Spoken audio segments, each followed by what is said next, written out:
Welcome to From My Lens. Today's episode is called How Do You Feel with Casey Zavaleta. As a fitness trainer, she integrates her understanding of behavioral science with proven principles of training and nutrition to help clients learn how to make sustainable changes in their lives.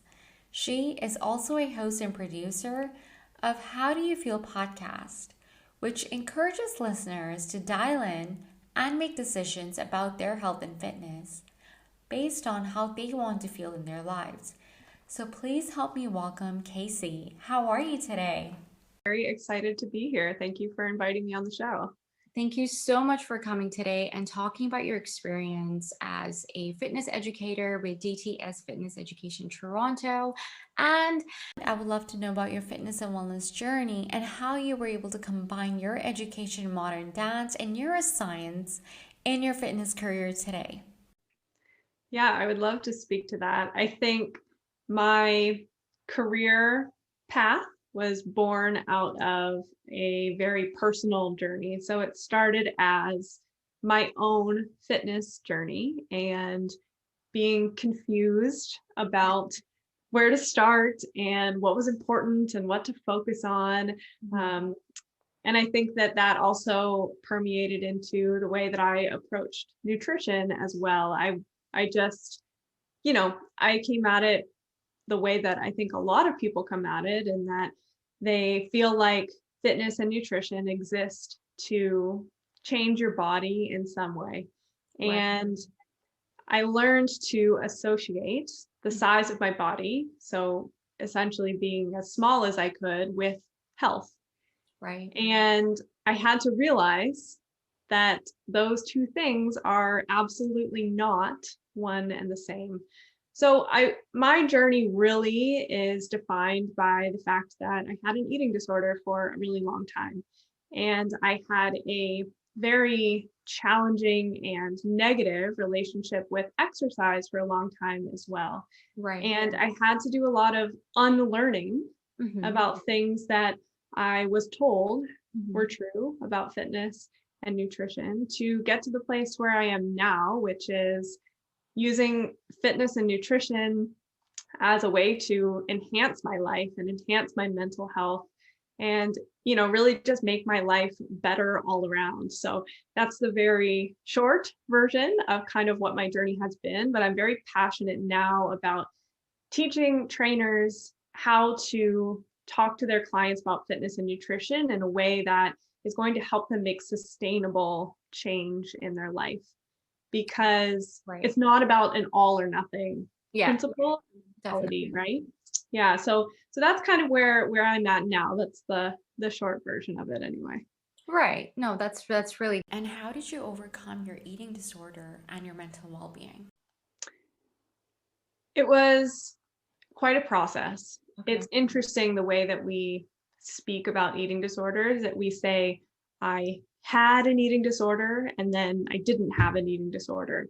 Right. That's not really how healing happens. It happens slowly, incrementally over time. So I think it was a series of mindset shifts, a series of actions that I took, and it came from this place of, like, I kind of hit a low.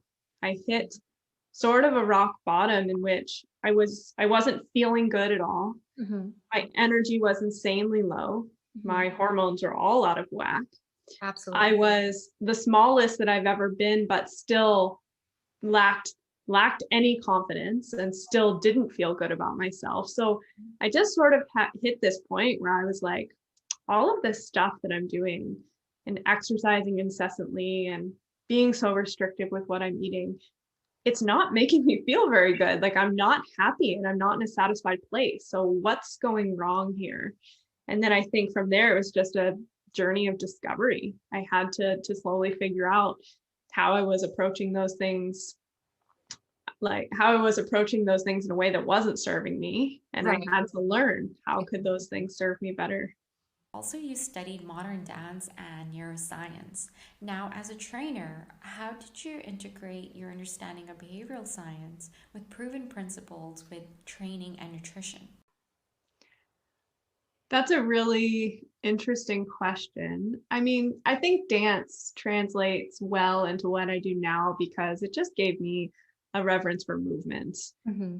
I love movement. I love moving. I love looking at movement, breaking down movement, and teaching movement. And I think it all came from my dancing background. Right. So that has a very close tie for sure. Mm-hmm. I think the neuroscience piece, I think I have a very, like, the answers in fitness and nutrition that people are searching for are actually pretty simple when you boil things down. We overcomplicate those areas so much. Mm-hmm. The thing that's hard is the behavior change. So many of us have the knowledge. We know what to do. We Yes. know that it serves us to move and to move consistently. Mm-hmm. We know what kinds of food nourish us and make us feel good. Yeah. The problem happens in our brain because we know it, but we can't necessarily make ourselves take those actions. So learning how to actually change our behavior, to me, is the root of being successful in fitness and nutrition. So I think it ties in and affects my perspective and the way that I teach and the way that I coach, both of those things. Right. Okay. That's nice. And you know how you talked about the whole behavioral aspect. Do you think it's because you're coming from the outside? Yeah. Mm-hmm. Mm-hmm. Yeah, I think that we live in a culture that teaches us to associate fitness with the need to change our body. And we also learn that having a certain size of body correlates to your health. So, absolutely, I think that it's outside factors that teach us those associations, and then we carry them, throughout our lives. And it relates back to my own personal journey of unlearning Exactly. those associations. But I think it's a challenging thing to do. It's a challenging thing to get to that deep understanding of how is movement improving my mental health, Right. as opposed to how am I using movement to change myself in some way because I'm not good enough. Like, those two things are so different in the way that you approach your workouts, the way that you approach the movement that you're doing that day. So I think our society has a lot to do with it for sure. And you see so many advertisements in regards to fitness and nutrition of, Oh you yeah. know, Speaking of that. 4 week beach body and all this stuff, Yeah. you know. In fact, it's really cool that you just touched on that, because my next question was, at the moment there's so many people on social media either becoming fitness influencers, you know, and so on. Do you think it's important to have that qualification to be a fitness trainer or a coach, or can someone with just as equivalent experience, life experiences, you know, mental health experiences and wellness, have just as equivalent knowledge as someone who is already qualified? I think that all voices are important. I Right. think that there's a space for Mm. everyone to be heard as far as what their experience is and what their journey has been. Yes. I think the problem arises when we look to those people, hear their experience, and think that that's the answer. Right. Or sometimes I think the problem potentially arises when those people say, this worked for me, so you should try this too. Right. That's everyone is on their own journey. Right. And we can't look at how someone else eats, assume that that has something to do with their health or their body, decide to eat that way and think that we're going to end up with the same result. Definitely. So I think that I like social media. I definitely don't look badly upon influencers, people that are trying to put their opinions out there and trying to have a voice. I think we just, as consumers, have to be so careful Absolutely. about the assumptions that we make and assuming that something is going to work for us because it worked for someone else. Right. Exactly. Like, yeah, I mean, you know, I'm definitely not saying it like it's a bad thing, but you know, like you said, we have to be super careful.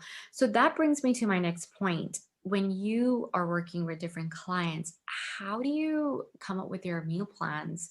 And I'll add another question to that for you. Um, which aspect of nutrition would you address to someone who's trying to gain weight or lose weight? Hmm. I think the answer is actually similar to both questions. I think it all depends on what you're doing right now. Mm-hmm. So I would never give some sort of generic meal plan to everybody, because the thing about both fitness and nutrition and habit change, all of this stuff when it comes to health and wellness, the thing is you have to be okay with wherever you are, Right. accepting that, and simply taking the one next step. The problem is when we look at something else that's so far ahead. So let's say that we're on step A and we look at someone else, or we buy a meal plan, or we buy a workout plan that's for someone that's on step Z. Mm-hmm. If you try to do that, you just skipped steps B through Y. It's not going to work for you. Right. You can't cheat your way to the end. So it all depends on what are you doing now? Mm-hmm. So with all of my clients, we take a look, we gain some awareness about what are their current eating habits. Right. And it's not all about what are you eating. It's also about when and how are you eating. Right. But we look at that and then we decide what is that one next step that we can take, and how can we be okay with that small step and committing to that before we add the next piece. So it's very, very individualized and person dependent. Right. And very customized to every Mm-hmm. individual. Mm-hmm. Got it. You know what? I'm going to add a bit of my personal journey here. I'm not going to lie, I eat a lot, but I can't seem to gain weight. And the thing is, I work out not to lose weight, obviously. I'm working out to gain muscles. So I'm not going to lie, I eat so much. Like my boyfriend tells me all the time, you eat more than I do. And the thing is, my metabolism is so fast, and it's strange. It's like, is something wrong with me, or like is something wrong with my, like I'm always eating healthy and I just don't know. Like, Yeah, the thing to remember is that genes do play a role. Right. So I would be very like, do you have a similar body type to other specific members in your family by chance? No, Not everybody, at all. not gonna lie, slightly overweight.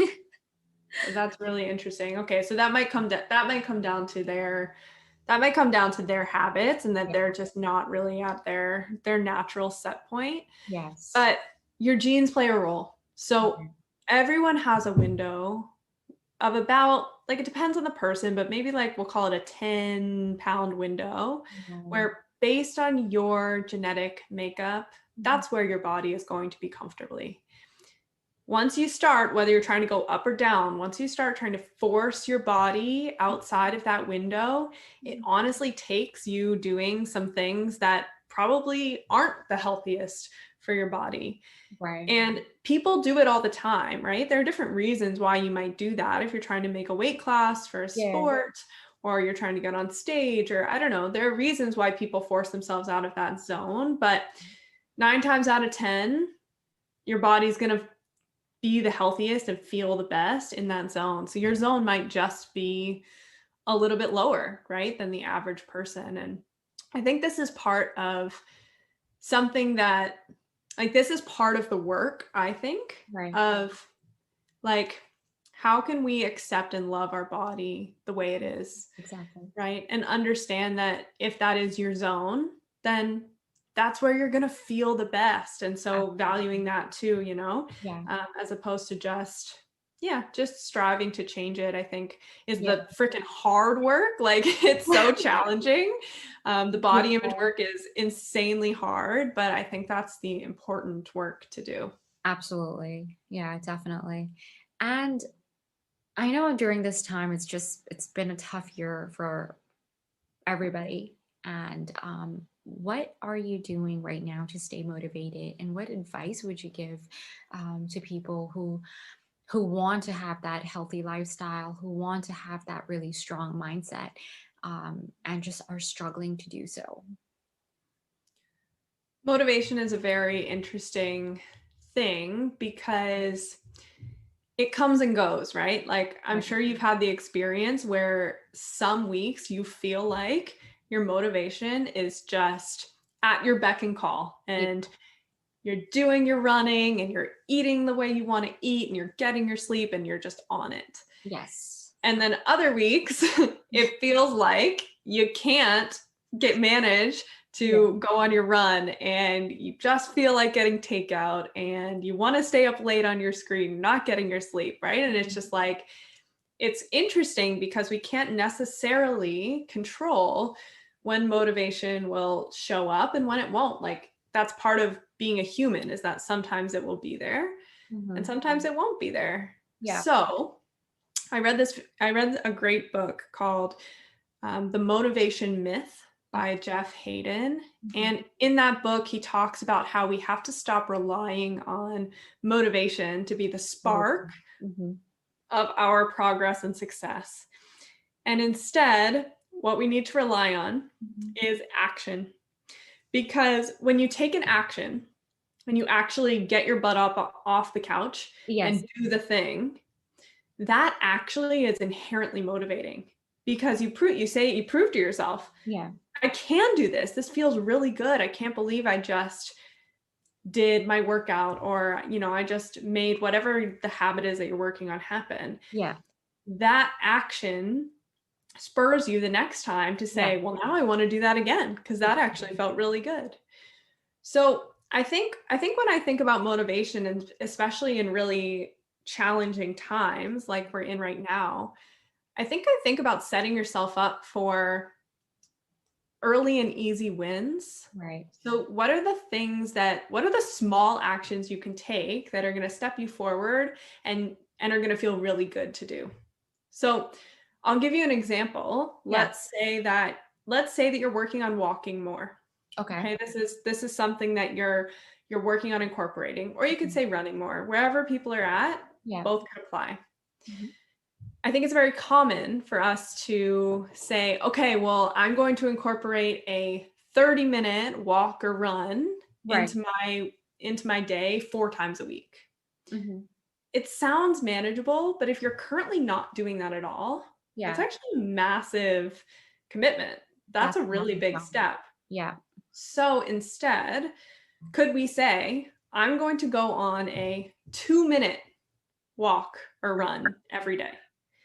Now that sounds ridiculously small. It sounds like nothing, but 2 minutes, you're going to be able to do it every day. Exactly. And I guarantee that once you do that consistently for 7 days, you're going to feel the motivation coming off of that small action that you took. And the next week you can bump it up to 5 minutes. Exactly. And then when you accomplish that and you've got it, you've now got the ball rolling. And now you can incrementally add on a little bit more until you hit that 30 minutes. That was your ultimate goal, right? So relying on small actions in the beginning, I think, is crucial for finding motivation to do things. Absolutely. And I think we also need to not depend on motivation all the time, like you said, and that's a real test to be able to force ourselves to get out of our comfort zones. Yeah. Nice. And what, in terms of, the whole workout and everything, what are you doing, especially when right now Toronto is under a lockdown? How are you staying fit, motivate? Obviously we talked about motivation, but how are you staying fit? What are you doing? Well, I think that one thing that we all learned this year is that home workouts can actually be quite effective. I think, you know what? I became a fan. I was very resistant to them in the beginning. But with a couple pieces of equipment, I've learned that I can actually bring a really effective workout right into my home. So I think that 2020, when I look back, it's that's the theme for me this year, is getting kind of creative with my training and figuring out how I can take things home, and keep myself moving. For a while in Toronto here, I have had access to a gym space personally, which has been awesome and amazing. Cool. One of my Yeah. former clients opened up a gym actually. Okay. And so I've had access to that space for a while now. But when things are in lockdown, like, I think we have to learn to embrace the home workouts. And Mhm. a big part of that and staying motivated with home workouts, I think, is carving out the time in your schedule and booking the appointment with yourself to get your workout in. It's Definitely. hard when you're just working from home and you say, well, sometime today I'm going to do my workout. You've got to schedule it and say, this is the time. Otherwise, you'll just push it until, it's 7 p.m. and you don't feel like doing it. Yeah. Are you are you more of a morning person or? That's a great question. I used to very much identify as a night owl, Yeah. but I would say over the past 2 years, I've shifted my schedule a lot, and now I'm obsessed with mornings. So I would for sure call myself a morning person now. It's been a Yeah. huge change. I agree. I feel like I used to be a night out as well, but I feel more active. I feel I get more energy when I get my morning workout in and then get on with my day, right? Because then otherwise I'm just slogging and nothing is really, then I'm not just being productive at all. And it gives me that fuel to get my day started. Yeah, for sure. We start with a full tank in the beginning of the day, right? So if it's something that's going to take effort and energy, I think if it's your non-negotiable thing, you want to put that towards the front end of your day when you naturally have more energy to give to it. Definitely. Another thing I really wanted to talk to you about, and I've been meaning to ask you that for a very long time, but this is a perfect time for me to ask you, pull-up skills. How the hell have you started that? And please tell me and tell the viewers, or rather the listeners, how does somebody get started with their pull-ups? Because I've been meaning to really, I really want to master that. Yeah, this is an awesome question because again, the same ideas and concepts apply to anything else. So you want to start with wherever you are. So if you don't have a pull-up yet, Yeah. then what you want to do is you want to start with a different version of the same movement. Okay. So you want to do a pull-up with banded assistance, or there are some pull-up machines in gyms that allow you to do the full body pull-up movement. Yes. So that's where you want to start. And then the most important thing is, I think, slowly working up your frequency. Right. So if you always do pull-ups once a week, your frequency might not be high enough for you to really see the progress that you want to see. So I actually get programming from a coach because trainers need trainers too. Of course. And he worked me up to doing pull-ups 4 times a week at one point. So my frequency got quite high. Reps were still not that high, but I was doing it multiple times a week. And I think just getting that practice in when you're trying to improve a certain skill is very important. And then, once I got my first pull-up, it was doing like 1 pull-up every minute for 10 minutes. Wow. Okay. So you get the rest in between. And if that's not accessible to you yet, it's 1 pull-up every 2 minutes for 10 minutes, right? And you start there. And then maybe after doing that for a month, you'll get to 1 pull-up every minute for 10 minutes. Then you get 2 every minute for 10 minutes. And it's about slowly and incrementally working yourself up. But there was definitely a time where I could do 0 pull-ups. Yes. And the other day I did 8. So it's very cool to look back and think about the months and months and months, really years of work that I've put into that specific thing and how far I've been able to come. Like, that's the thing that really excites me about strength training, I think. Right. Yeah. No, I definitely will take that advice and incorporate it in my pull-up. Yeah, I would say if you're working on getting your first pull-up, start doing them with bands. Start doing them with a band assisted. Yes. And you can definitely look that up on YouTube to find an example. Yeah. But I think that's the best place to start because it just gives you a little bit of help. But you're still able to do the motion because you have to train the motion. You can't just do like rows or something Yeah. and expect to get better at pull-ups. You have to do the actual thing to get better at it. Definitely. Yeah, I mean, that's something that I used to use a band a lot, but I guess with this new gym where we are at in Lagos in Portugal, Mhm. yeah, it's just hard because they don't have any of that and slightly more limited. So I think I need to definitely find some ways to get around that, or probably Yeah, order it. you can. Have you tried negatives by chance, where you jump yourself up to the top and only do the lowering down part? Oh, that's a good one. No, I Yeah, you could try haven't. that. I've You could seen try people that. doing it. That's one of my favorite ways as well, if you don't Yeah, have bands. yeah. That also works for anyone out there that's trying to get their first push-up. Also, you can just do the lowering down part and practice that. It's called doing the eccentric phase of the movement, and that can also lead to strength gains. So that could be a good thing to practice. Awesome.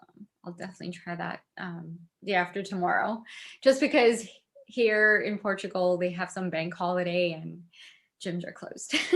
Got it. Got it. Okay. So you can report back to me in a couple So days. I'll report back to you. Yeah. That's cool. Thanks. Yeah. Now in your whole fitness and nutrition journey, just personally for yourself, have you tried different diets, like for example, or even fasting, like intermittent fasting? Yeah, I've tried a lot of different things in my in my whole journey. Mhm. Intermittent fasting. So I do something that's called time restricted eating. It's Right. very, very similar in application to intermittent fasting, but it has a bit of a different intention behind it. Okay.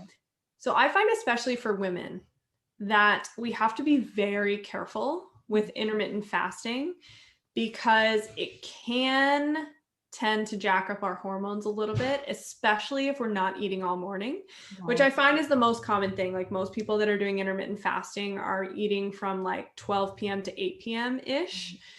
There are lots of different protocols, but that's just the one that I see the most frequently. Right. And I find that for women over a long period of time, that can lead to some just hormonal imbalances, and it leaves you not feeling great. Right. So what I do is I do try to eat in a 10-hour window personally. And this concept of time restricted eating comes from a book that's called The Circadian Code, which I highly recommend that anyone that's interested in sleep and nutrition and optimizing that check out. Yes, But that's my book. have you read it? No, I want to now that you kind of mentioned, what it's Yeah, about. I definitely recommend it. It's so much good stuff in that book. Yeah. But what I do is I make sure every day that I eat breakfast. Right. I found that it's way more sustainable for me, and our bodies thrive on eating when the sun is up. So when we wait and skip breakfast and don't eat till 12 p.m. or 2 p.m. and then we end up eating a late dinner, Yes. it just doesn't work quite as well as if you eat breakfast at a decent time and then try to stop eating earlier. Yeah. I find that it just sets you up for better sleep, better digestion. Mhm. Your body just generally will feel better, I find, for most people. Obviously, as I've talked about in the beginning, like all of this is so individualized, so I'm talking in generalities, but that's what I found works the best. And just for women, I just caution women from doing intermittent fasting protocols for too long. Right. Yeah. I definitely agree. And how about keto diet? What's your opinion on keto diet? I think that my whole philosophy around nutrition is let's build eating habits that are sustainable for life. Definitely. I I agree. don't feel like a ketogenic diet, a true ketogenic diet, is going to be something that's going to be sustainable for your whole life. So I just don't really believe now, just based on my journey and what I've learned about our emotional ties to eating and associations. Like, I just don't really believe in going on diets because I don't think you're teaching yourself anything that's going to stick with you. Like, personally, I just want to have relationships with everything I put in my body, whether it's food, drinks, like anything, desserts, all these things. I want to have a relationship where I never feel like I have such a bad relationship that I have to cut them out. Yeah. Like, I'm good to have them in moderation sometimes, and I feel like fine about that. So to me, it's really about sustainable habits more than it is about diet. So if I was working with someone, I would never recommend that they go on keto. That doesn't mean keto doesn't have its place. I know that lots of people love it, but that's my personal philosophy. Definitely. Yeah, I have to agree with you on that. And just coming closer towards the end, I just wanted to ask you, through this whole journey as a fitness educator and nutritionist, um, what, like, do you feel you found your purpose, and are you still in that transition of finding your life purpose? I think yeah, it's a good question. That's a deep one. I like Sorry. it. I love it. No, I no. caught you there. Yeah, the deep questions are my favorites. Yeah, I think I very much, especially in the last couple months, been in the process of really nailing down what is my purpose. And I thought it was just in work that I was in, like my career, that I was trying to nail it down. But I think I've learned that it translates into who I am in everything. Yeah. And kind of what I've come down to is I love connecting with people, but I like connecting with people in a way that makes them feel comfortable in their own skin, just as they are, and empowers them to take that next step on their personal growth journey. Right. I think sometimes fitness and nutrition professionals can make people feel like they're so far away from the ideal, that they have so far to go and so much work to do, that people start to feel uncomfortable with where they are in this current moment. You said it. Yeah. Can you hear me? Yeah, I definitely. Oh, good. Sorry. I thought maybe you couldn't hear me. But anyway, so I just feel like I love making people feel like you are good and whole and beautifully human, exactly where you are right now. Right. And also, let's feel empowered to take one step that brings you a little bit closer to feeling better, to having better health, to moving better, to eating better. Exactly. Absolutely. And it's so amazing to see such powerful difference that you're making, which is why I would like to ask you, what impact would you like to make? I think I just want people to understand that fitness and nutrition can make you feel better. Right. And you can incorporate them into your life in a way that's not about punishing yourself for something or changing yourself from who you are. Right. They can just be in your life and enhance your mental well-being. Right. And I think I just want people to understand that perspective and understand that they can lean into these things to help them to feel better. Definitely. Awesome. Now, this brings me to my next question. Do you think this pandemic has changed the fitness industry, and how? This pandemic has definitely changed the fitness industry. Yeah. It's brought it much more to an online and virtual environment. In a lot of ways, it's opened a lot of doors for what is possible in the online and virtual worlds. So I think that there have definitely been some positive effects. Yeah. Personally, my full-time job now is in fitness education, running courses for trainers.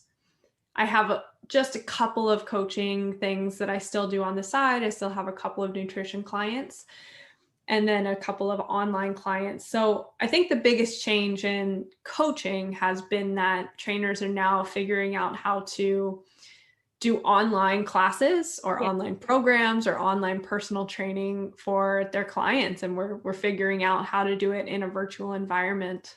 Absolutely. Yeah. Do you think, and with everything that's happening, how do you think most of the fitness trainers, including yourself, interacting with your clients, like, do you find it a lot more easier and or harder? Like, do you think this is something that we just need to get used to now? Yeah. I think trainers' businesses are just moving more to online. So instead of being able to train someone in person right now and see them for 3 sessions a week, instead, you might be, for example, writing them an online program and sending it to them and having them send videos back to you so that you can look at them, give them feedback, give them some coaching. Yeah. So I think it's just people are reworking the way that they train others. And I think that will stay. I don't think that's going to just go away and all trainers are going to go back to being in person. I think many trainers will be under this sort of hybrid model of they've got some in-person stuff, some online stuff. They see some clients in person once a week, and then the client trains online twice a week and that kind of thing. So I think it's definitely changed the scope of, or the face of, the fitness industry. Yeah, definitely. And this is something we just need to get used to now. And this actually brings me to my last question. For all the listeners listening to this podcast, what advice would you want to give them? I mean, somebody who's either already in the fitness industry or looking to get into the fitness industry. You know, you just have to have a personal desire to help people, right? And understand, like, I think it works better if you've been on a personal journey in fitness and nutrition, and then you can take that experience, understand the challenges that you've faced, and use that to help you understand the challenges that clients are going through as well. Because that way it comes from a genuine place. Now, this brings us to the end. Thank you so much, Casey, for coming on From My Lens podcast. It was honestly such a pleasure to just speak to you about fitness, nutrition, and just your personal journey. Thank you so much. Yeah, of course. Thank you. I really enjoyed it.